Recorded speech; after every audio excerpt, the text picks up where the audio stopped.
26 नवंबर 2008 मुंबई की सड़कें अपनी रोज की रवानी में थीं। कोई दफ्तर से घर लौट रहा था, कोई किसी रेस्तरां में रात का खाना खा रहा था, कोई अपनों के साथ बैठकर उस खुशनुमा शाम का लुत्फ उठा रहा था।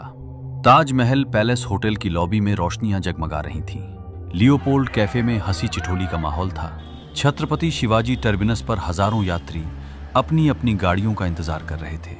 शहर सांस ले रहा था, शांत, बेफिक्र और बेखबर। पर किसी को नहीं पता था कि उस रात की नींद कभी पूरी नहीं होगी। रात के करीब 9:30 बजते बजते गोलियों की आवाजें एक साथ कई जगहों से गूंज उठी। Taj Mahal palace hotel, Chhatrapati Shivaji terminus, Leopold cafe, the Oberoi Trident, Nariman house, 5 जगहें एक साथ एक ही पल में। 10 बुरी तरह प्रशिक्षित आतंकवादी दो के समूहों में बटे हुए निर्दोष लोगों पर अंधाधुंध गोलियां बरसाने लगे। लोग मारे गए, खून में तड़पते रहे और पूरा देश एक ऐसे दर्दनाक सच्चाई से रूबरू हुआ जिसकी उसने कभी कल्पना भी नहीं की थी। ये भारत की सुरक्षा व्यवस्था के लिए आजादी के बाद का सबसे बड़ा हमला था।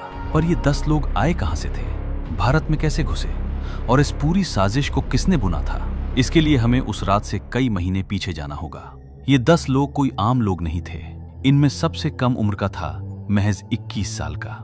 इन्हें पाकिस्तान में चुना गया था एक खास मकसद के लिए और इन्हें तैयार किया गया था उस तरीके से जो किसी इंसान को इंसान से हथियार बना देता है।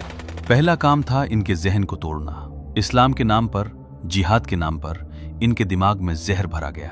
गज़वाए हिंद जैसी बातें दिन रात सुनाई गईं। गैर मुस्लिमों को काफिर बताया गया, अल्लाह का दुश्मन करार दिया गया। ये काम जानबूझकर किया जाता था क्योंकि हैंडलर जानते थे कि अगर इनके मन में गुस्सा नहीं रहा तो कोई रास्ते में ही हिम्मत हार जाएगा। जब जहन तैयार हो गया तब शरीर को तैयार करने का दौर शुरू हुआ। पहला चरण था दौराए आम, 21 दिन का। इसमें बुनियादी शारीरिक प्रशिक्षण दी जाती थी पर धार्मिक ब्रेन वॉश इसमें भी बराबर चलती रहती थी। दूसरा चरण था दौराए खास, 3 महीने का। यहाँ प्रशिक्षण का स्तर काफी ऊंचा हो जाता था। इन्हें नशीली दवाएं दी जाती थी, इसलिए नहीं कि वे आराम करें बल्कि इसलिए कि वे और ज्यादा देर तक जागें और शरीर की सीमाओं से आगे जाकर प्रशिक्षण ले सकें। जंगलों और पहाड़ों में जीवित रहना सिखाया गया। नक्शे पढ़ना, रास्ते याद करना और बंधकों के साथ कैसे पेश आना है, ये सब बताया गया। हर कौशल एक मकसद से सिखाया गया था। तीसरा और आखिरी चरण था दौराए रिबात। इसमें प्रशिक्षण हर समूह के हमले के हिसाब से विशिष्ट हो जाती थी। इन्हें खास तौर पर समुद्री रास्ते से भारत में घुसने की ड्रिल सिखाई गई, निगरानी की तकनीकें बताई गईं। ये भी समझाया गया कि हमले के बाद खुद को ज्यादा से ज्यादा देर तक जिंदा कैसे रखा जाए ताकि नुकसान अधिक हो।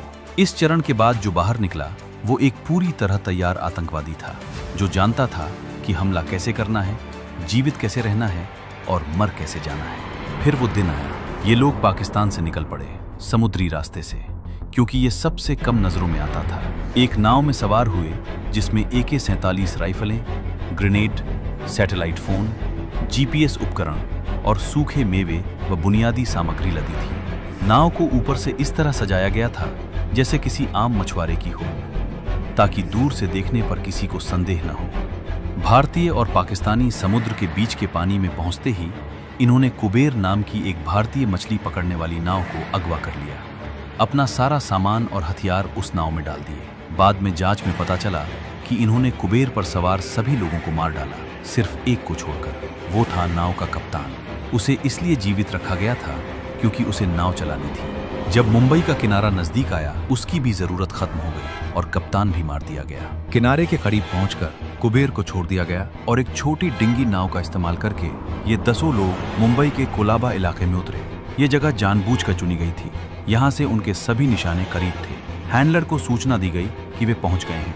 आगे से हिदायत आई, योजना के मुताबिक चलो। वे सब अपनी अपनी दिशाओं में निकल पड़े। एक बात और, कोलाबा से निकलते वक्त एक मछुआरे ने इन्हें देखा था। उसने गौर किया था कि 10 लोग जो भारतीय नहीं लग रहे थे डिंगी से बाहर आए, पर जब तक वो कुछ कर पाता ये लोग जा चुके थे। अजमल कस्साब और इस्माइल खान, इन दोनों का निशाना था छत्रपति शिवाजी टर्मिनस। पहले इन्होंने कोलाबा से एक टैक्सी ली उस स्टेशन की तरफ। उतरते वक्त टैक्सी में एक विस्फोटक उपकरण छोड़ दिया जो बाद में विले पार्ले के पास फट गया। उस विस्फोट में चालक और एक यात्री की जान चली गई। पर अभी शहर को नहीं पता था कि ये तो बस शुरुआत थी। रात के तकरीबन 9:15 बजे कस्साब और इस्माइल ने छत्रपति शिवाजी टर्मिनस के अंदर कदम रखा।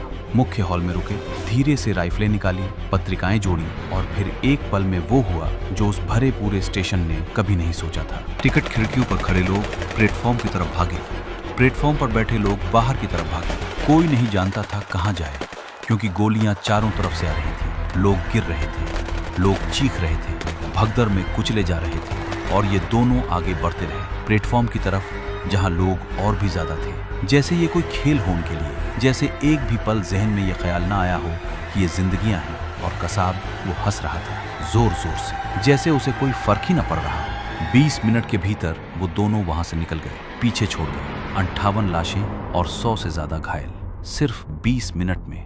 मुंबई पुलिस तब तक इसे एक स्थानीय गैंगवार समझ रही थी, पर अब वो समझ चुकी थी ये कोई गैंगवार नहीं था, ये एक पूरे पैमाने का आतंकी हमला था और वो अभी भी जारी था। छत्रपति शिवाजी टर्मिनस से निकलकर ये दोनों कामा अस्पताल की तरफ बढ़े, गोलियां चलाते हुए अंदर घुसे। अस्पताल के कर्मचारियों ने जो किया वो बेहद सूझबूझ का काम था। तुरंत सभी बत्तियां बंद कर दी, दृश्यता शून्य कर दी और सभी प्रवेश द्वार बंद कर लिए। कुछ देर बाद जब कसाब और इस्माइल को वहां ज्यादा कुछ नहीं मिला, वे निकल पड़े। जिस रास्ते से गए वहां मुंबई पुलिस ने उन्हें रोकने की कोशिश की और इस मुठभेड़ में वो हुआ जो पूरे देश को अंदर तक हिला गया। एटीएस प्रमुख हेमंत करकरे, अशोक कामते और विजय सालस्कर, तीनों शीर्ष अधिकारी कसाब और इस्माइल के अचानक किए हमले में शहीद हो गए। उनका खून उस रात मुंबई की सड़क पर बहा। फिर इन दोनों ने उनकी पुलिस कार छीन ली और दक्षिण से उत्तर की तरफ भागने लगे। थोड़ी दूर जाकर पुलिस की कार छोड़ दी और एक स्कॉडा कार छीन ली ताकि पहचाने न जाए। उसी वक्त रात के 9:40 के आसपास ताजमहल पैलेस होटल में अबू अली और अबू सोहेब ने प्रवेश किया। ताज, जो हमेशा से भव्यता और विलासिता का प्रतीक रहा था, उस रात एक कत्लगाह बन गया। मुख्य लॉबी में घुसते ही गोलियां चलने लगी। रेस्तरां में बैठे लोग अपनी कुर्सियों के नीचे छुप गए, किसी ने मेज के पीछे शरण ली, किसी ने रसोई में दौड़ लगाई, पर गोलियां हर तरफ थीं। फिर ये दोनों ऊपरी मंजिलों की तरफ बढ़े। कमरों के दरवाजे खटखटाते, दरवाजे खुलते ही अंदर गोलियां दाग देते। होटल के अधिकतम हिस्से को अपने कब्जे में करना था उन्हें। बहुत से लोगों को बंधक बना लिया गया। होटल की रसोई में उस रात कई लोग छुपे थे और उन्हीं में से एक थे देश के जाने माने उद्योगपति गौतम अडानी, जो किसी कारोबारी बैठक से वहां आए थे। उन्हें बाद में सुरक्षित बाहर निकाला गया। इन दोनों ने एक कमरे के पर्दों में आग भी लगा दी ताकि सीसीटीवी की दृश्यता कम हो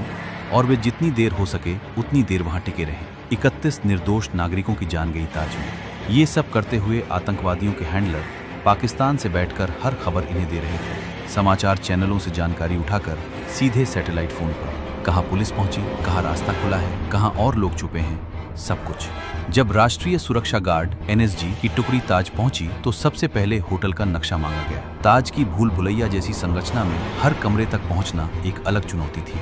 आतंकवादी लगातार कमरे बदल रहे थे, यादृच्छिक गोलियां चला रहे थे ताकि एनएसजी को भटका सके। एनएसजी ने दरवाजों पर फ्लैशबैंग का उपयोग किया, सीढ़ियों पर कमांडो कवर के लिए तैयार रखे। धीरे धीरे होटल के एक एक कमरे को सुरक्षित किया जाने लगा। आखिरकार जब सटीक सूचना मिली कि आतंकवादी किस कमरे में हैं, तब बत्तियां बंद की गईं और 2-4 प्रवेश संरचना में एनएसजी ने कमरे में धावा बोला। अंदर से फर्नीचर के पीछे से जवाबी हमला हुआ। दोनों आतंकवादी जानते थे कि उनका बचना नामुमकिन है, पर उन्होंने लड़ना बंद नहीं किया। लगातार गोलियां, ग्रेनेड पर एनएसजी के कमांडो डटे रहे। आखिरकार दोनों आतंकवादी ढेर हो गए। ऑपरेशन ब्लैक टॉर्नेडो को ताज में पूरा होने में 60 घंटे लगे। इसी बीच लियोपोल्ड कैफे में रात्रि भोज के चरम समय पर अबू शोएब और उमर ने अंदर कदम रखा। वहां मौजूद लोगों को कुछ समझ आए उससे पहले ही गोलियां चलने लगी। 10 लोग मारे गए, 20 से ज्यादा घायल हुए। काम निपटाकर ये दोनों भी ताजमहल पैलेस की तरफ चल पड़े। वहां पहले से चल रहे हमले में शामिल हो गए। एनएसजी ने अंततः इन्हें भी मार गिराया। ओबरॉय ट्राइडेंट में अब्दुल रहमान बड़ा और फहादुल्ला ने भी वही पैटर्न अपनाया। प्रवेश करते ही गोलियां, और इस बार विदेशी नागरिकों को विशेष रूप से निशाना बनाया गया। पाकिस्तान से हैंडलर बोल रहा था, यहाँ विदेशी ज्यादा है, इन्हें मारो, ताकि पूरी दुनिया में भारत की सुरक्षा पर सवाल उठे। इस होटल की संरचना अपेक्षाकृत सरल थी, इसलिए एनएसजी ने यहाँ तेजी से काम किया। 1 घंटे की मुठभेड़ के बाद दोनों आतंकवादी मारे गए। 30 लोग जान गंवा चुके थे, जिनमें विदेशी नागरिकों की संख्या अधिक थी। नरीमन हाउस, कोलाबा की एक संकरी गली में बसा एक आवासीय सह धार्मिक केंद्र, वो जगह थी जहां बाबर इमरान और नासिर पहुंचे। रात के लगभग 11:45 बजे पाकिस्तान से हैंडलर फोन पर बोल रहा था, यहाँ यहूदी हैं, इन्हें मारो, ये भी काफिर हैं। दोनों ने इमारत में प्रवेश किया, बंदूकें जोड़ी और जहां भी कोई नजर आया गोलियां दाग दी। फिर यहूदी केंद्र पर कब्जा कर लिया और बंधक बना लिए। एनएसजी ने इस बार हेलीकॉप्टर से छत पर उतरकर नीचे की तरफ तल दर तल बढ़ने की योजना बनाई। सूचना पहले से थी कि आतंकवादी किन मंजिलों पर हो सकते हैं। कमांडो नीचे उतरे और तभी एक आतंकवादी ने उन्हें देख लिया और ग्रेनेड फेंका। ग्रेनेड बेकार गया, पर आतंकवादी की स्थिति उजागर हो गई। एनएसजी ने दो में विभाजित होकर करीबी मुठभेड़ शुरू की। थोड़ी देर में पहला आतंकवादी ढेर हुआ और कुछ ही पल बाद दूसरा भी। बचे हुए बंधकों को सुरक्षित बाहर निकाल लिया गया, पर 6 बंधक पहले ही मारे जा चुके थे। और अब बात करते हैं उस एक इंसान की जिसकी गिरफ्तारी ने पूरी दुनिया के सामने इस साजिश का चेहरा बेनकाब किया। कसाब और इस्माइल, जो स्कोडा लेकर भाग रहे थे, से एक बड़ी गलती हुई। जिस पति पत्नी की गाड़ी उन्होंने छीनी थी, उन्हें इन्होंने जल्दबाजी में जिंदा छोड़ दिया और वही उनकी सबसे बड़ी भूल साबित हुई। उस जोड़े ने तुरंत पुलिस को खबर दी कि दोनों गिरगांव चौपाटी की तरफ गए हैं। पुलिस ने नाकाबंदी कर ली। जैसे ही स्कोडा वहां पहुंची और ड्राइविंग सीट पर बैठे इस्माइल ने नाकाबंदी देखी, वो रुक गया। फिर डिवाइडर से कार कूदा कर भागने की कोशिश की, पर नाकाम रहा। पुलिस ने पुष्टि कर ली, यही है वे दोनों। गोलियां चली, इस्माइल वहीं गिर गया। कसाब को भी गोली लगी थी, पर उसमें अभी थोड़ी जान बाकी थी। पुलिस कार की तरफ बढ़ी। सबसे आगे थे कांस्टेबल तुकाराम ओम्बले। उन्होंने सह चालक सीट का दरवाजा खोला और उसी एक पल में कसाब ने 5 गोलियां दाग दी। तुकाराम ओम्बले को 5 गोलियां लगी। वे वहीं शहीद हो गए, पर उनकी उस महान कुर्बानी की वजह से कसाब जिंदा पकड़ा गया। ये एक ऐसी उपलब्धि थी जो आगे चलकर पूरी दुनिया के सामने ये साबित करने वाली थी कि ये हमला पाकिस्तान की धरती से पाकिस्तानी संगठनों के इशारे पर किया गया था। कसाब की पूछताछ ने एक एक परत खोली और वो एक अलग दास्तान है। 26 नवंबर 2008 की वो रात जो मुंबई की स्मृति में एक ऐसे घाव की तरह दर्ज है जो कभी पूरी तरह नहीं भरेगा। उस एक रात में मुंबई के 5 अलग अलग कोनों में एक साथ कयामत बरपी। 600 लोगों की जान गई, सैकड़ों घायल हुए। न जाने कितने घरों के चिराग बुझे, कितने बच्चे अनाथ हुए, कितने सपने अधूरे रह गए। पर उस रात कुछ और भी हुआ। हेमंत करकरे, अशोक कामटे, विजय सालस्कर और तुकाराम ओम्बले जैसे लोग भी थे जो अपनी जान देकर उस शहर की रक्षा करने निकले थे। वे भी उस रात हमेशा के लिए चले गए।